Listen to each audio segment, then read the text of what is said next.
Pie in the Sky Media.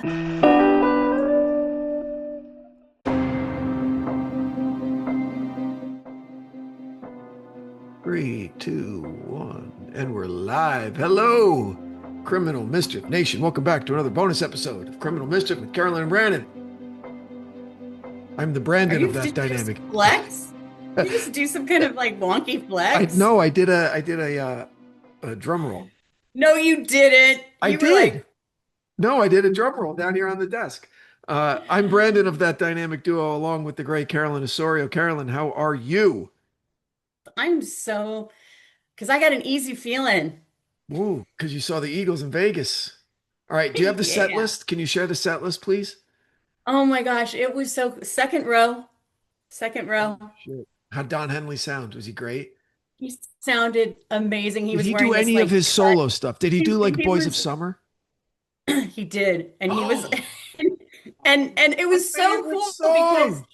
I really realized like okay, obviously I love my family. I love my children. I love doing the things that I do. But what really brings me immense joy, like those moments of joy that are Yeah. just like they're fleeting, but they go through you. And like when the song comes on and you fucking love the song and everybody is so singing the song Yeah. and they are just so polished and so great and they're so in like the zeitgeist of just our lives Yeah. of Of course. Americana, Of course. and it was like I completely forgot about their southern roots just because you hear their songs and it's like you're not thinking about it anymore. Makes you It's think of just like California. Yeah. It's like yeah, a, yeah. right. But also they're harmonizing and and anyway, it was just like I just kept having the waves of like every song, like one little twing, and I'm like, oh my gosh, it's this song, Yeah. Desperado. They have a song called The Last Resort. I don't know if they did that. It's not one of their like huge hits. It's an They absolutely were just doing hits. fucking stunningly beautiful song called The Last Resort. And it's the first song that I learned all the way through on piano. It's very easy, novice Mm. piano song, but it's the first one that I learned, and it's amazing. And the message in the song, it starts, it's about a girl from back east, from Providence, and she heard about a place she needed to get away, right? And she heard about a place Mhm. out west where people were smiling, okay, and they were living in the mountains, and it was great. But then some rich man came and built all these houses and like ruined it, okay? Then it was California and it was awesome and they called it paradise and it was beautiful. And then someone came out and fucked that up too, right? And then right at the end, they're like, okay, let's leave all this behind and we could just sail to Hawaii like they did all those years ago and do that, right? And the very last line is you call someplace paradise, kiss it goodbye. As soon as you think someplace is perfect, everyone else is going to find out Mhm. about it and it's going to get ruined. And beautiful song, and it's really easy on the piano, simple melody, and just really deep lyrics and class. The Don Henley, the vocalization on it is amazing, and I just fucking love the Eagles. Well, I fucking love the Eagles too. But here's the thing, the backstory is that I wanted to go see Paul McCartney because I missed him when he came to Seattle. Gosh, I love And I Paul told my McCartney. husband, huh? I love Paul McCartney. Oh my God. I know. So I said, I saw he was coming to Vegas. I said, hey, I told my husband I want to go. But by the time he bought tried to buy the tickets, it was sold out. He's like, Yeah. oh, the Eagles are playing at the Sphere. I'm like, oh, baby. Yeah, we're doing it. We're doing it. So, but anyway, it was like the story between, um, uh, gosh, I'm spacing on the lead singer's name. Glenn Why am Fry, I Don spacing on his Henley, name? Um, Glenn Glenn Fry. Fry. Yeah. Yeah. His son was singing Yeah. and I didn't know if that was going to work. It fucking It worked. worked, huh? And then they also brought out Vince Gill. I was like, wait a second, who is that Wow. guy? I recognize that guy out Wow. there. But you know, Yeah. and then and then they dare near near near near near near just the whole freaking They were thing. It was doing they so were they were good. doing Joe Walsh songs. They did Life's Been Good. He was there. He was I've been good. Damn, yeah. Wow. Oh my gosh, Brendan, it was amazing. It was so incredible. I was like floating.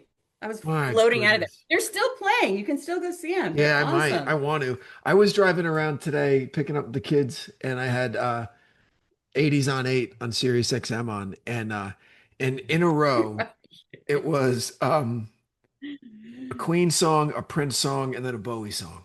Okay. Mm, And I'm at this okay, good stoplight lineup. and I'm thinking, man, how great would it be just to go back to like the mid 80s when all three of those motherfuckers were still alive and peaking and making Mm. great music, And they're Yeah, and both gone. concerts. And they're Yeah. all gone.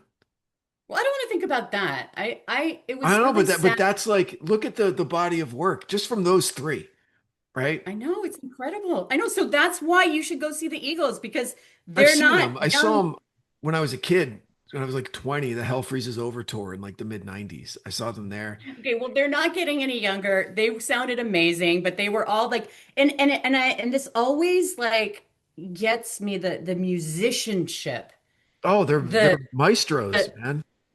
maestros, Yeah. maestros, like Yes. just and being that close, you could just, I mean, anyway, it was just such Lion an eyes. experience. Come on. Lion Mhm. eyes? Are you I fucking know kidding me? exactly. What that's oh You know, you Jesus. know what? I was sitting like all and the people that we were sitting next to, it was like everybody knows how special it is. Like Yeah. everybody, and They have everybody was to. like, we were all harmonizing together. Like the guy I was sitting next to, he kind of looks at me when the song came on, and I was looking at him, but because we were both like so like Yeah. into it at that, and everybody was, I met and it was Don just like Henley. moments. I met him at the hotel. We had a mutual friend and he introduced me. He introduced me like, like I would introduce you to like my neighbor. Oh, Brandon, hey, this is Don. I'm like, oh, okay, hey. Well, he seems like he'd be a cool guy. He was Like he so he doesn't. was so cool and one of these like Yeah, nice self-deprecating guys, because I said, yeah. I've been a fan of your music my whole life. He said, "What? I mean, geez, you must have been still in the in the cradle when you started, like Mhm. saying how old he was compared to how young I was." And I went, "Well, I got yeah, it. Yeah. it was Well, he so." quoted Mark Twain in reference to politics. So like it was What did he just say? mwah. What Mark Twain quote? Something about how rhymes repeat themselves. Like Mhm. I can't remember what the famous quote is, but Wow. Well, that sounds um like a great weekend. Where'd you stay? well, we stayed at the MGM because then I also did the second thing that I love doing, which is sitting in the sauna all day long. Mm. So that's exactly what I I did. was in the And it sauna was just earlier. like I'm a sauna person. it, it, it was so magical. I love it. Magical. I love it. Yeah. All So right.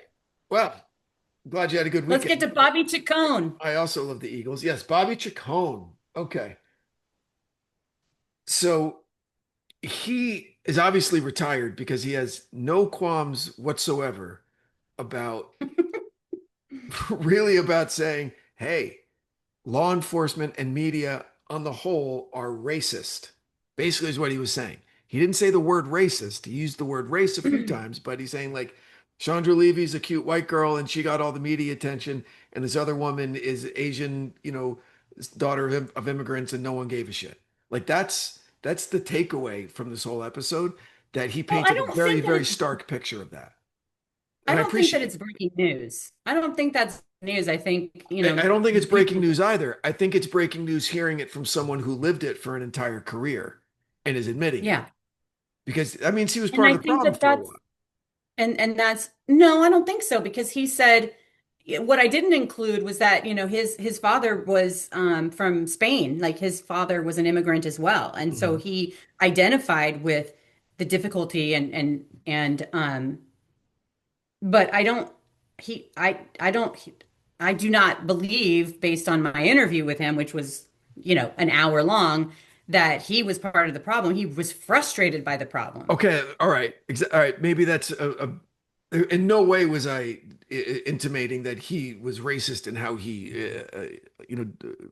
took care of his job, right? Or in the Hmm. execution of his duties. But um he must have known which cases were getting the resources because they got the media attention because they got brought it right because he said that you drew a straight line, right? Media attention equals resources, resources equals results, so he must Yeah. have known what was going on, and he worked hundreds and hundreds of cases. He said, um, so to hear him talking about it was just it was interesting to hear that. Almost a little bit Well, and like a class traitor, a little bit like he was given like admitting shit that he shouldn't have been admitting. Is how it started to you know feel. what? I felt like it was so refreshing, and that's why I wanted to talk Yeah, to him about it. agreed, It's like, agreed. it's it's great to have his insights, being that he was, behind the crime scene tape. Yeah, yeah, Was, he didn't want to go up into upper management. He wanted to be boots on the ground and help people according to him, yeah, and wanted to not have that layer of like removal from victims and their families because, that that is so tough, especially doing, deep dive investigations where, I'm talking to victims and their families all the time and developing relationships with them. And it's like you want to get results for them. You want to either, yeah. tell a great story so people know about the case, or you are able to, zig and zag, and you can get investigators to listen, because the power of the media is such a powerful tool when Yeah. it's, and I think him expressing that was like, and especially now that he's pivoted into, true crime, quote unquote, entertainment, and Yeah. doing stories that he wants to do. I think that, his perspective will be kind of interesting to see, um, the projects that he, works on, and what his perspective is, you Agreed. know. Well, let's go back Okay. 24 years and 3 weeks before 9/11 that summer. So the Chandra Levy case was dominating the news, and Mhm. I've asked people this a lot before because there were four massive news stories that were eating up probably 90% of the news coverage leading up to 9/11, and then 9/11 happens and nothing else mattered on the planet than that for Yeah. months. Do you remember what those other news stories were? Well, in the research that I did that was brief for this story, it sounded, I know it probably was all fluff because that's what they were getting, that they were really getting, they being the media were getting, skewered, because after it was like, this is the journalism that you were reporting on and focusing on, like the Right. Chandra Levy case, which of course is important. It's important to her families and her family and all of that. But it was like, it was constant, Yeah. constant. Yeah. Well, there were four. Um, So there were just, I mean, it's not a but fair I don't question. know, It's not a fair but question. I don't know what the And I other three apologize. were. But you'll remember them all when I tell you. So Yeah. the singer Aaliyah had just died in a plane crash in the Bahamas. Okay. Okay. It was the summer of the shark because there were like 10 times the amount of shark attacks off the East Coast that summer. People were fucking How do you remember these people were things? freaking out from Maine to Key West, okay, with great white shark Hmm. attacks. It was crazy. Okay, Um, okay, Chandra Levy.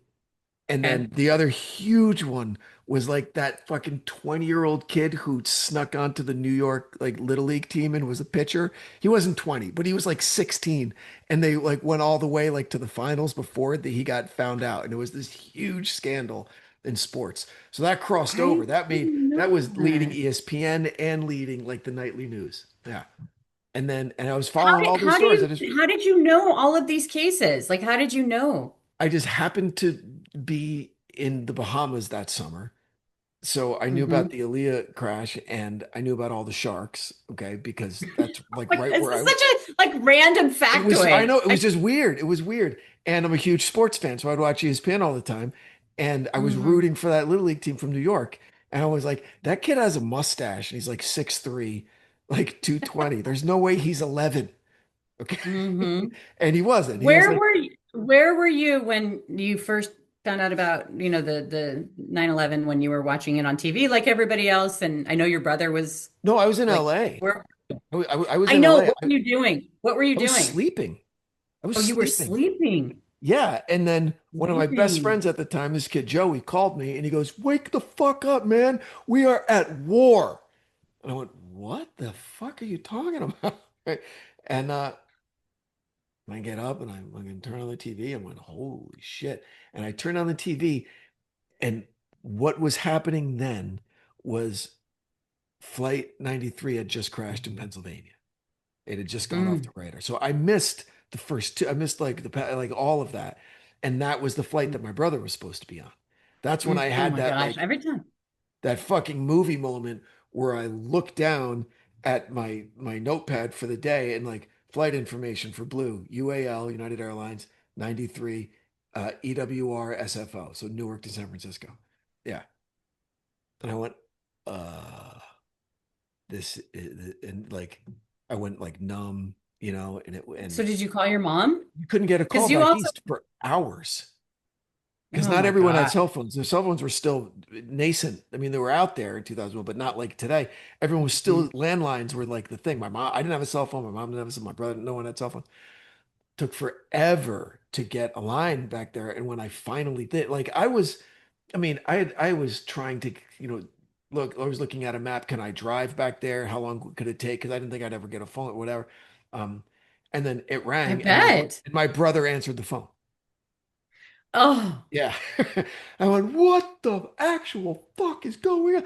He goes, I how know. long? Like how long did it It was take? Like probably what two time? hours. Okay, But so it was probably like around 10 o'clock or something yeah, but in the morning. also my dad was a United Airlines pilot who was in the air at the time, flying back from Italy to DC. And so we didn't know what was going on there. And he hadn't hit the point of the halfway point yet. So they turned him around and he flew back to Milan. And then at that point, they felt that the airlines themselves were being targeted, American Airlines and United Airlines. So they were met with this police motorcade. They couldn't pull up to the terminal because they thought there might have been a bomb on the plane.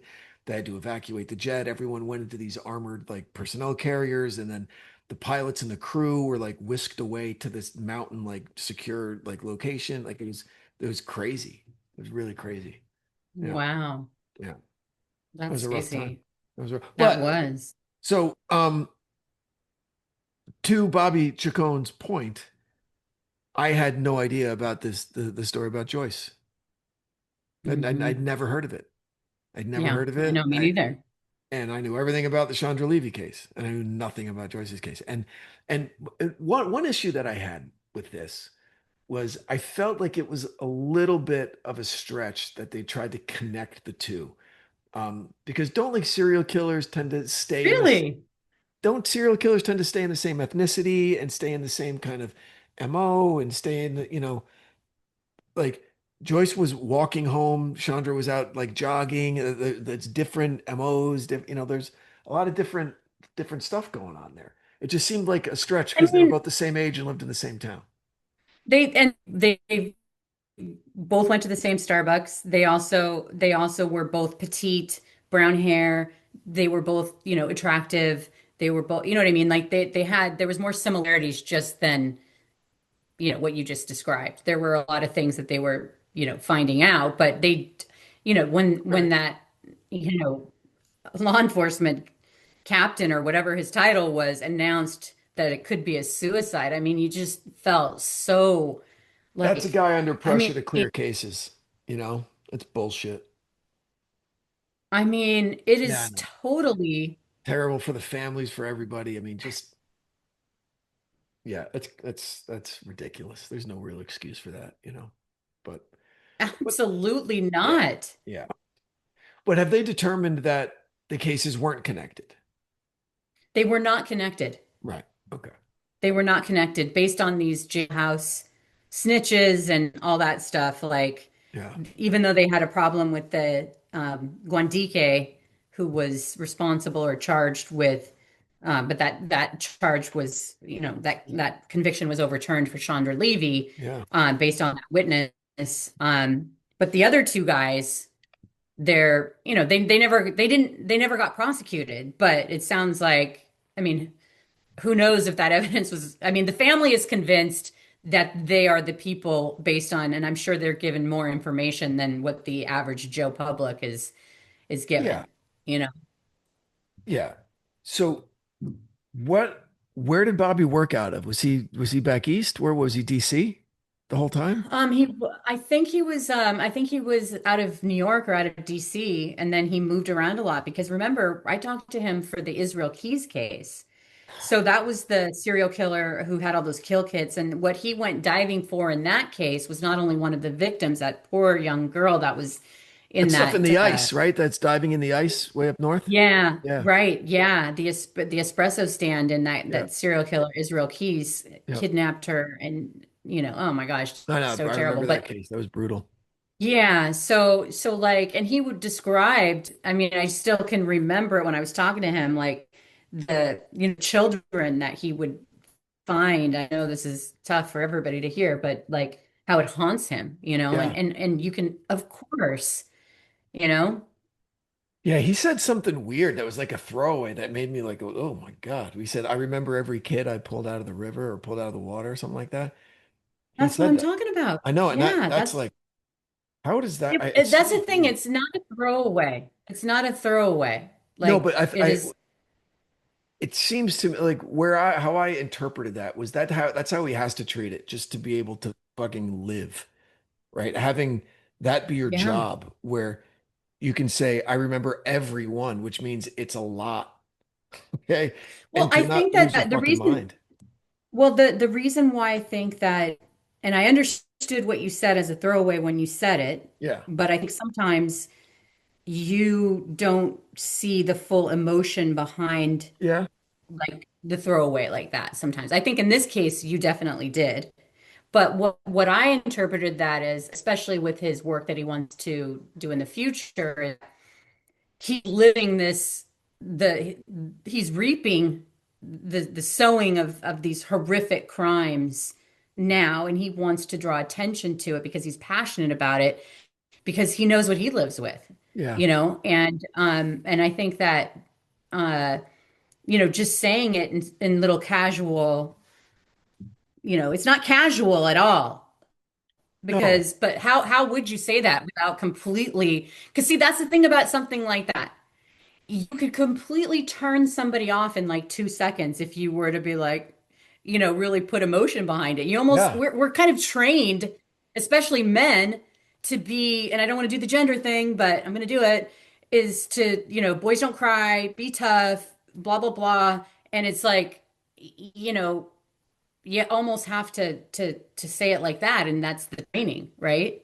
Because Yeah. to say how you really feel, would be, you know, Just too would be much. really, Be too it's too much honest. emotion. Right. You could Not fucking not for short me, circuit. not for me, but Yeah. for a lot of guys. And I think it's because, I've interviewed so many like investigators like this where it's like you could tap that in about 2 seconds. Yeah. Like you don't have to be super like a great interviewer. It's on the surface. It's Yeah. right there. But I think a lot of people they don't want to go there because it's like they don't know what to do. How do you and how do you respond to something like that? Because you really want to make the person, you want to hear them and you want them to not feel bad for sharing that, you know?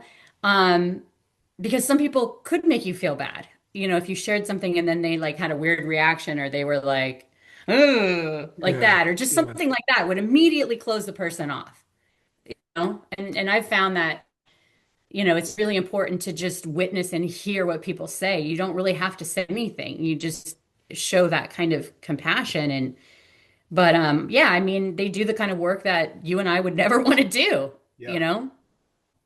Yeah. I don't think I could. I don't think I could handle it. But wow. Well, so Bobby's in the entertainment world now. He has a show, Murder Has Two Faces. Everyone should check it out. Yeah. Um, So the first episode, which was crazy, was the Lacey Peterson case, and the similarities. What's crazy, I'm in air quotes, is that the similarities between the two victims. Now, I had heard this side story before covering Lacey Peters' case for criminal mischief. mhm. I didn't go deep into it, but this show really goes deep into I believe her name is Evelyn's case, and it is so tragic.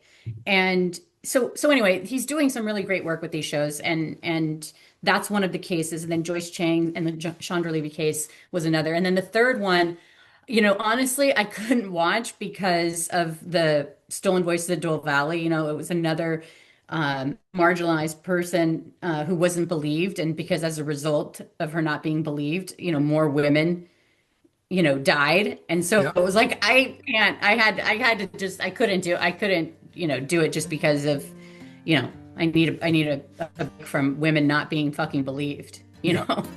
Gosh. So Well, check out Murder Has Two Faces, Bobby Chacon. He's, I always like pointing it out. He's the kind of cop you want investigating if something goes wrong. He seems like a really stand-up guy. And like I said off camera, sounds like every kid I grew up with in New Jersey. So, you can trust him. But thanks for hanging out with us today, Criminal Mischief Nation. If you like the show, share it with a friend or family member. Go on over to Apple or Spotify, rate and review. Every little engagement with the algorithm helps more people discover the show, and we'd be very grateful for that. Carolyn, anything you'd like to add? nope. Nope. All righty. Well, remember, Stolen Voices of Dole Valley, the final episode drops when, Carolyn? Oh, tomorrow. Yes, the final episode. Yes. What? So And, make sure you and check we've got that a out. big reveal in that. So definitely check Big her reveal in check her that. A out. lot of moving parts, a lot of stuff happening, breaking news. And Mhm. and I know I sound like a broken record, but Let the Devil In. All episodes are available to binge on MGM Plus. So And it is everybody who's still #1 on MGM Plus. very grateful, Brandon? very, very grateful. Oh, Anybody wait who a watched second. it, No. Shockwave. you better watch out. You better put some respect Hey. on that name. You put some respect on. You don't even know what you're. Stop it. Will you stop it, please? Stop it. You can't do the wave.